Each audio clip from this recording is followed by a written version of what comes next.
Last episode में हमने देखा था कि वो गैंग किस तरह मैन ईटिंग मॉन्स्टर का ड्रामा क्रिएट कर करके बहुत सी वर्कर को उस टनल से बाहर निकाल देता है और साथ ही अपने तीनों साथियों को भी बाहर से बाहर निकाल देता है। और अब वो नेजा को सबक सिखाने के लिए उसका किडनैप करता है, लेकिन जब वो वहां से लौटता है तो प्रिंस उसे देख लेता है। क्या होगा आगे वो गैंग के साथ में देखेंगे आज की एक्सप्लेनेशन में। तो चलिए स्टार्ट करते हैं। प्रिंस वो गैंग को पूछता है कि वो तो घायल था ना और छुट्टी पर था, तो यहाँ पर क्या कर रहा है। वो गैंग कहता है मैं इतने दिन से आराम कर रहा था और मैं लगभग ठीक भी हो चुका हूँ। मैंने सुना नेजा प्रिंस गायब है, तो मैं ये देखना चाहता था कि क्या मैं लॉर्ड ली की चिंता दूर कर सकता हूँ। वो भी तुम्हारी तरह ही लॉयल है। और क्या आपने देखा उस मॉन्स्टर को। प्रिंस बोलता है मैं उसे जल्दी ही पकड़ लूंगा और तुमको अभी वापस जाकर के आराम करना चाहिए। और अब वो जाते जाते उससे एक फेवर मांगता है कि क्या वो उसकी कुछ हेल्प कर सकता है। क्या यहाँ पर माइन में 10 साल के अंदर के कोई वर्कर हैं, अगर हाँ तो 2 लड़कों को मेरे पास लेकर के आओ। वो गैंग भी खुश हो जाता है। वहीं जुई घायल था और अब वो इंसानों की बस्ती में जाकर के गिरता है। वो गैंग भी 2 लड़कों को लेकर के प्रिंस के पास पहुंचता है। वो उन्हें एक रूम में लेकर के जाता है जहाँ पर काफ़ी डार्क था। वहाँ पर एक मेजर गॉड था और उस मेजर गॉड को किसी एनिसेंट बीस्ट ने घायल कर दिया था। और अब प्रिंस वो गैंग को बच्चों को वहीं छोड़ करके जाने का बोल देता है, पर वो गैंग समझ जाता है कि कुछ तो गलत होगा और उसे नेजा की बातें याद आती है। उस मेजर गॉड के घाव को भरने के लिए उसे कुछ स्पेशल ट्रीटमेंट दिया जाता है जिसमें प्रिंस हमेशा हेल्प करता है। और अब वो गैंग को समझने में देर नहीं लगती कि वो दोनों लड़के उसका खाना बनने वाले हैं, उन्हें यहाँ मारने के लिए लाया। और उसे गुस्सा आता है। प्रिंस उसे बाहर जाने का बोलता है और अगर फिर कभी जरूरत हुई तो मैं तुम्हें जरूर कहूँगा। वो गैंग वहाँ से बाहर निकल आता है और बुरी तरह से वो फ्रस्ट्रेट भी हो रहा था कि मैं तो सिर्फ उनको डराने के लिए मैन ईटिंग मॉन्स्टर का दिखावा कर रहा था, पर यहाँ तो असली का मैन ईटिंग मॉन्स्टर है। वो गैंग को गुस्सा आता है। वो खुद पर कंट्रोल करने की कोशिश करता है क्योंकि कुछ ही दिनों में वो भी वहाँ से बाहर निकलने वाला है।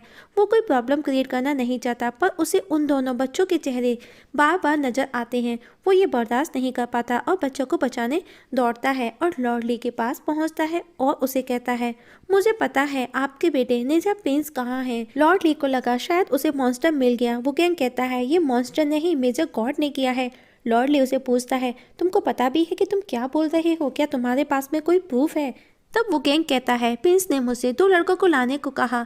जब मैं उन्हें लेकर के गया मैंने उस चैम्बर में देखा और उसे नेजा का शो भी दिखाता है, जिसे देख करके लॉर्डली चौंक जाता है। और ये बात लॉर्डली को भी पता थी कि वो मेजर बच्चों को खाता था, पर नेजा को भी खाएगा उसने ये सोचा भी नहीं था। लेकिन नेजा भी उनके लिए सिर्फ एक इंसान ही बच्चा था, उसे खाना उसके लिए कोई बड़ी बात नहीं। और अब लॉर्डली को बहुत गुस्सा आता है। वहीं उन तीनों को वो जीहू घायल पड़ा मिलता है। आशी पूछता है अब हम क्या करें, जब श्रेयांग बोलता है ये गोल्डन अपॉर्चुनिटी है, हमको इसको मार देना चाहिए। पर भाई ऐसा करने से मना करती है तो श्रेयांग वहाँ से निकलने का बोलता है क्योंकि वो नहीं चाहता कि कोई उन्हें गॉड का किला समझे। पर बाई हिलती भी नहीं है। वहीं मेजर गॉड उन दोनों बच्चों को खाने वाला था। तभी लॉर्ड ली वहां आ जाता है और नेजा का पूछता है, पर कोई कहता है उसे कैसे पता। प्रिंस लॉर्ड ली को रोकने की कोशिश करता है और कहता है मुझे पता है आप नेजा को लेकर के परेशान हैं, पर आप मेरे गॉड फादर पर क्यों शक कर रहे हैं। लॉर्ड उस पर गुस्सा करते हुए कहता है क्यों नहीं करना चाहिए, वो 2 बच्चे भी तो हैं, वो क्या यहाँ पर खेल रहे हैं। और प्रिंस को थप्पड़ मार करके साइड में कर देता है और कोई मुई को अब और अपने राज्य में ऐसा करने से रोकता है। कोई कहता है आपको कोई गलतफहमी हुई है, ये राज्य तुम्हारा नहीं है, इस दुनिया की हर चीज़ गॉड की है। शायद तुमको याद नहीं, तुमको इस माइन का चार्ज दिया गया था। पर लॉर्ड ली वापस उसे सिर्फ यही पूछता है कि उसने उसका बेटा खाया या नहीं। पर गोई कहता है जिनको मैं खा लेता हूँ मुझे उनके नाम कभी याद नहीं रहते, और हाँ हो सकता है शायद एक्सीडेंटली मैंने तुम्हारे बेटे को भी खा लिया हो। ये सुनकर के लॉर्ड ली का गुस्सा आउट ऑफ कंट्रोल हो जाता है और वो उसे जोरदार पंच मारता है जिससे कि वो दीवार भी टूट जाती है। जुई को भी होश आ चुका था। जब वो बाई को देखता है तो उसे अफसोस होता है कि उसने जिसे प्रॉब्लम में डाला उसी ने उसे बचाया। वहीं कोई भी दीवार तोड़ करके बाहर आ चुका था। लॉर्ड ली का गुस्सा भी बहुत हाई लेवल पर था और वो वापस उस पर हमला करता है। वहीं प्रिंस को डाउट होता है और उसकी नज़र वो गैंग पर जाती है। दोनों एक साथ एक दूसरे पर अटैक करते हैं, पर वो गैंग उसकी आंखों में कुछ डाल करके उसे डिस्ट्रैक्ट कर उन दोनों बच्चों को वहां से बाहर ले जाता है। प्रिंस को सब समझ आ जाता है कि कि ये सब वो गैंग का ही किया है। वहीं लॉर्डली और गुई के बीच में कंटिन्यू फाइट हो रही थी, जिसमें गुई लॉर्डली को पीछे से मारकर बुरी तरह घायल कर देता है, पर फिर भी लॉर्डली हार नहीं मानता। वो वापस से गुई से फाइट करता है और इस बार लॉर्डली उस पर भारी पड़ता है और उस पर अटैक किए जा रहा है। और तभी वहाँ प्रिंस आता है और बताता है नेजा कहाँ है और उन्हें वो कहाँ मिलेगा, और उन्हें वो फाइट बंद करने का बोलता है और कहता है कि हमारे साथ धोखा हुआ है। दोनों सुनकर के चौंक जाते हैं और अब वो गैंग को पकड़ने के लिए ऑर्डर दिया जाता है, वो भी जिंदा। इवन वो बिग जियांट मॉन्स्टर भी वही माइन में ही था और उसे ढूंढ रहा था, और वो गैंग भी अभी तक उन दोनों बच्चों के साथ में माइन के अंदर ही था। वो गैंग उन दोनों बच्चों को समझाता है कि अगर वो पकड़े गए तो वो मारे जाएंगे और वो मैन ईटिंग मॉन्स्टर तुमको एक सांप की तरह निकल जाएगा। ये समय हमको डटकर सामना करने का है, हम अपनी ज़्यादा से ज़्यादा कोशिश करेंगे बचने की, हमको सिर्फ बचना है। तभी फेंग उन्हें देख लेता है और उनके पीछे आता है, पर वो उसकी नज़रों से गायब हो जाते हैं। वो गैंग उन दोनों बच्चों को उस टनल के रास्ते बाहर भेज देता है और खुद वहीं रुकता है। अब फेंग उसे घेर लेता है। तब वो गैंग उसे उन बच्चों कोई के बारे में डिटेल में बताता है कि वो मेजर गॉड उन बच्चों को खाना चाहता था, मुझे बर्दाश्त नहीं हुआ और मैंने ये सब कर दिया, बस इसीलिए अब मेरा शिकार किया जा रहा है। और वहाँ मौजूद सोल्जर्स को पूछता है, क्या तुम में से कोई भी अपने बेटे के साथ में ये सब देख सकता है? फेंग कहता है, तुम मरोगे। तभी वहाँ प्रिंस भी आ जाता है और वो गैंग को पंच मारता है। वो गैंग उसे बोलता है, तुमको क्या लगा तुम ज़्यादा स्मार्ट हो और यहाँ मौजूद सब बेवकूफ़ हैं, लेकिन मेरे ख्याल से ये ऑपोजिट है। प्रिंस को गुस्सा आता है और वो उस पर तलवार पॉइंट करता है, पर वो गैंग उसे कहता है, अगर उसे कुछ हुआ तो नेजा भी मर जाएगा, और अगर तुम मुझे मारते हो तो तुम अपने मास्टर के बेटे को भी मार दोगे। तभी लॉर्डली भी वहाँ आ जाता है और उससे अपने बेटे का पूछता है। वो गैंग बताता है वो जिंदा है, उसे बस कहीं छिपा कर के रखा है, और अगर तुम मुझे कुछ नहीं करते तो तुमको भी तुम्हारा बेटा सेफली वापस मिल जाएगा। तभी कोई भी वहाँ आ जाता है और वो उसे छोड़ने का मना करता है। तब वो गैंग लॉर्डली को कहता है, हाँ इसने आपका बेटा नहीं खाया, पर इसने किसी और के बेटों को तो खाया, क्या आप वो सब अनदेखा करोगे? कोई उसे मारने लगता है। वो गैंग लॉर्डली को कहता है, अगर आज वो मारा गया तो नेजा भी उसके साथ में मर जाएगा। लॉर्डली गुई को उसे छोड़ने का बोलता है, पर वो उसकी नहीं सुनता। वो कहता है, मारने से भी ज्यादा रास्ते हैं मेरे पास में उसे टॉर्चर करने के, और अब वो उसे इतना पेन देता है। पर वो गैंग नहीं चीखता। बिग जियांट मॉन्स्टर भी वहां पर खड़ा देख रहा होता है। वो गैंग को टॉर्चर होता देख उसे गुस्सा आता और वो गुई को हिट कर वो गैंग को उठा करके अपने साथ ले जाता है, क्योंकि जब सब ने उसे मरने के लिए छोड़ दिया था तब वो गैंग ने उसका साथ दिया, उसे खाना दवा काम इवन उसका दोस्त भी बन गया था, और जब उसका दोस्त प्रॉब्लम में था तो उसे देखा नहीं गया। लॉर्डली भी हैरान था कि उसने कभी भी पहले ऐसा नहीं किया। गुई का पेशेंस भी आउट ऑफ कंट्रोल हो रहा था, उससे बर्दाश्त नहीं हो रहा था। वही मॉन्स्टर वो गैंग को सबसे बचाता हुआ उसे माइन से बाहर ले जाकर के खड़ा कर देता है, पर उस सब में वो खुद पूरी तरह से घायल हो चुका था। तब गुई उसे जान से मारने लगता है। वो गैंग उसे तड़पता देख बचाने की कोशिश करता है, पर गुई उसे उठा करके फेंक देता है।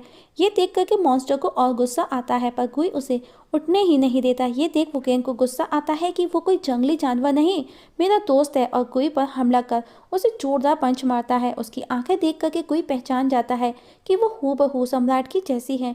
लॉर्ड भी ये सब देख करके समझ जाता है कि उसके पास में डिवाइन पावर है। उसने उसे पहचाना कैसे नहीं, और उसे पूछता है कि आखिर वो है कौन। वो गैंग कहता है, साधारण औरों के स्लेव के जैसे जो सालों से तुम्हारे लिए काम कर रहा था, मैं कोई खास नहीं, एक आम इंसान हूँ। पर गुई कहता है, इसे जाने मत देना, इसके अंदर की डिवाइन पावर गॉड की सबसे बड़ी वर्जना से रिलेटेड है। पर लॉर्डली को अपने बेटे नेजा की टेंशन थी। गुई उसे कहता है, मैं उससे सब कुछ पता कर लूंगा, इसने नेजा को हार्डली 5 किलोमीटर के अंदर ही छिपाया होगा, जिसे हम आसानी से ढूंढ लेंगे। तभी उसकी नज़र उसके हाथ पर बने मार्क से निकलती आग पर जाती है, जो कि काफ़ी हाई लेवल की थी, जो गॉड के अलावा उनके एक पीस्ट के पास हुआ करती थी, जिसने गॉड के साथ में धोखा किया, उनके खिलाफ बगावत की। हमें सालों से उसकी तलाश थी। जिसने तुमको ये दी कौन था, वो तुम्हारा क्या रिश्ता है उससे? जिस पर वो गैंग कहता है, मुझे कुछ समझ नहीं आ रहा कि तुम क्या बोल रहे हो। गुई को गुस्सा आता है और वो उस पर वेनमस मींस डिवाइन पावर से अटैक करता है। तभी ताईजी को भी एहसास हो जाता है कि नॉर्थन माइंड में कुछ तो प्रॉब्लम है, तो वो आधे रास्ते से वापस लौटने लगता है। वो गैंग का दम घुटने लगता है। तभी वो गैंग के ग्रैंडफादर फॉक्सी वहाँ आ जाते हैं और उसे उस अटैक से आज़ाद करते हैं, जिसे देख करके गुई और लॉर्डली हैरान थे।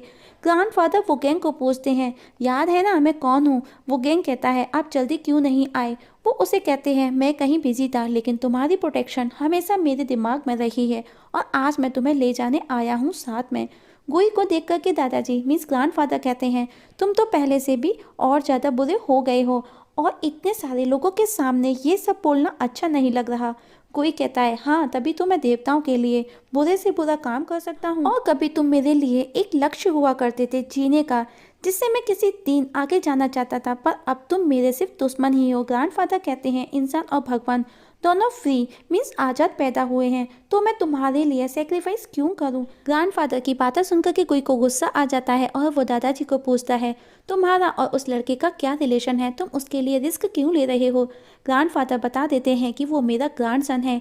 गुई कहता है, पर वो एक इंसान है। तब ग्रैंडफादर उसे बताते हैं, डिवाइन पावर को इस संसार में हर किसी में नहीं देखा जा सकता। उन दोनों का रिश्ता अमेजिंग था, जो तुम्हारी समझ से बाहर होगा, क्योंकि तुम्हारा दिमाग एक रेंगते हुए कीड़े के जैसा है और ये बच्चा मेरा परिवार है।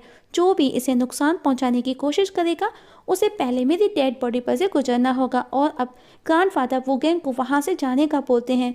गुई कुछ बोलने को होता है, पर ग्रैंडफादर उसे जोरदार पंच मारते हैं। प्रिंस लॉर्ड ली को गुई की हेल्प करने का बोलता है और खुद वुगेंग को पकड़ने जाता है। और अब ग्रैंडफादर और गुई के बीच में फाइट स्टार्ट हो जाती है। दोनों एक दूसरे पर अपनी अपनी अलग अलग पावर का यूज़ करते हैं। लॉर्ड ली को दूर खड़ा देख करके गुई उसे अरेस्ट करने का बोलता है, लेकिन लॉर्ड ली को नेजा की चिंता थी। वो कंफ्यूज था कि क्या करे, किसका साथ दे। उसका एक गलत डिसीजन उसके बेटे की जान ले सकता। पर आखिर में वो गुई का फेवर का फाइट करता है और वुगेंग भी माइन का गेट खुलते ही आज़ाद हो जाएगा, जिसका उसे 4 सालों से इंतजार था। और जैसे ही गेट खुलता है, प्रिंस उसके सामने खड़ा हुआ था। प्रिंस उसे मारने उसके पीछे भागता है, पर वुगेंग भी कहाँ कम था। वो पत्थर उठा करके उसके फेस पर मार देता है। पत्थर के तो टुकड़े टुकड़े हो जाते हैं, पर उसके फेस को कुछ भी नहीं होता। तब वुगेंग कहता है, तुम्हारी चमड़ी बहुत मोटी है। और इस जगह हमारी आज की एक्सप्लेनेशन खत्म हो जाती है। तो दोस्तों देखेंगे नेक्स्ट एक्सप्लेनेशन में क्या वुगेंग का सपना पूरा होगा माइन से बाहर निकलने का? क्या जूही वापस से बाई को अपने साथ लेकर जाने की कोशिश करेगा? क्या ग्रैंडफादर अपने परिवार अपने ग्रैंडसन को अपने साथ लेकर के जाने में कामयाब होंगे? देखेंगे नेक्स्ट एक्सप्लेनेशन में। तब तक के लिए नमस्कार दोस्तों। आप लोगों से एक छोटी सी रिक्वेस्ट है, अगर आप इस चैनल पर नए हैं तो प्लीज़ सब्सक्राइब करना ना भूलिएगा। वीडियो पसंद आए तो लाइक और शेयर भी कर दीजिएगा। वीडियो देखने के लिए थैंक यू सो मच।